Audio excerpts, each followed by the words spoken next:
So we're about to embark on the second session of what has become Kate Was Here. Yeah. Which we didn't have a name for it before. Yeah. Now we do. Like I had names that was kicking around that were intentionally misleading or vague on purpose, but somehow we settled on that, which I love. So yeah, and we designed a lot of, and in the attempt to figure out how we were gonna refer to this. Yeah. Tried out a bunch of different like logos and names and stuff. Many hours were squandered getting to this point, but in the end, it all feels very serendipitous. I love that we can incorporate like the infinity symbol into Kate's name. I think that's so cool and appropriate, and just that's the synchronicity that I thrive on. Yeah. I kind of had that thought when you first said, "Oh, it's going to be Kate," but spelled K with the number 8. I'm like, "Oh, okay." But I just had to bite my tongue on that, and not really. I had to kind of forget about it. So we did a bit of a decompression like after the first session, but it's been a little over a week now, and I was curious, how do you feel the experiment's going? It went great. Your reactions were I couldn't have hoped for better reactions. Like being surprised at all the moments that you were surprised and going off in directions that I wasn't expecting, but I was hoping that you would do that, which you did. Having it be a one-player or duet sort of game gives it for me at least, a lot more flexibility than I normally would be comfortable with. I certainly. I am an experienced DM, but within a certain wheelhouse, and this is really forcing me out of my comfort zone. But that's why I did it. Like that's why I even wanted you to do it in the first place. Yeah. So in that sense, it is working, but as a true experiment, it can only be confirmed through repeating the success of it. So hopefully we'll see that it wasn't a fluke, right? That this can be an ongoing thing, and that my mental gymnastics that I'm pulling behind the scenes to try and make coherent sense out of our crazy adventure. We'll see if that can if I can still pull that off. Oh, you said the further we go, the less you're able to prepare. Yeah, for the first session, there were key moments that I figured, okay, well, if we go here, this will happen, and if we go over here, that will still happen, but it'll reveal itself in a different way, so on and so on and so on. And then now that we're at this point, I know what's about to happen because we're about to start the game, but beyond that, it's really open sandbox, and even more than open sandbox. In my mind, it's more of an open sandbox than most open sandbox games, because, if you're playing Lord of the Rings and you say, Middle Earth, it's yours, go walk around. Well, you go and you do it, and like you have an amazing, incredible, detailed adventure.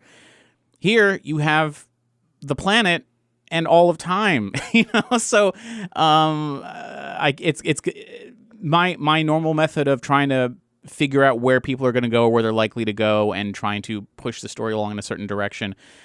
The whole nature of this duet was that I can't force you to do something. I intentionally cut myself off there from doing that, because otherwise I'm just basically reading a fan fiction that's mad-libbed, and then you fill in the occasional blank thing that doesn't mean anything. It's only meaningful if you make choices, right, and things that I do not expect.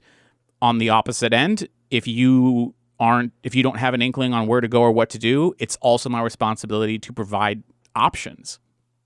So that's been a very interesting tightrope that I'm not used to walking. But I feel fine about it. I don't feel bad. Before we sat down for the first session, I was really kind of like, I don't know if it's going to work. I hope it will. I think it will. I have reasons to think it will. And then it did work. But now I'm like, okay, now we only really just started. So let's see if this can continue, or if, I don't expect this to be as amazing of an impact as the first one was on both of us, because it was new and novel. I hadn't done a duet like that before. I hadn't done a duet at all before, so it was just a lot of cool positive emotions of like, wow, I pulled that off, and wow, this works, and this. And at the same time, I'm trying to do a live DJ thing with music and stuff to try and fit the mood. I mean, you're pulling it off. It's pretty incredible. I feel like people are going to listen to this and they're going to think, why you did all this post-production, but no, I mean, yeah, even, we went back and listened to it for a brief minute just to hear like where we left off versus leading into this episode. And I'm like, wow, those levels aren't bad, considering it's done live. Anyway, so yeah, I'm going to try not to get too distracted with audio and stuff. which is going to be hard for me because I want music for me, especially in a series that's tied to something as popular as this. Music's a big, important part of it. Which reminds me, I don't even have Spotify open yet. I got to put my Spotify. I don't even have that to even play anything. But other than that, I think we're pretty much good to go. Was there anything that you wanted to talk about before we dive in? Like, how did you feel afterwards and like this week since then? Because for me, I'm just been like, I'm trying to prepare for the next thing, but I don't want to go too much. I don't want to go too little. I'm getting stressed. Doug, I've been thinking about it all the time. Wow. Okay. I've been thinking about it all the time, and I haven't been able to do anything about it because I've had a bunch of like pressing assignments outside of Omniverse, stuff that I don't have control over. So it's been. I mean, like, I want to re-listen to it. I want to slice it up. I haven't done in real time. Obviously, you folks have heard it already, but I haven't done that yet. So but it has been. I've been wanting to talk to people about it and like not knowing how to. And mostly, I want to get it chopped down. I want to get it edited so I can like, much like Kate, so I can like talk to somebody about this experience that only I have had, and I don't know how to like process it because it's really visceral and weird.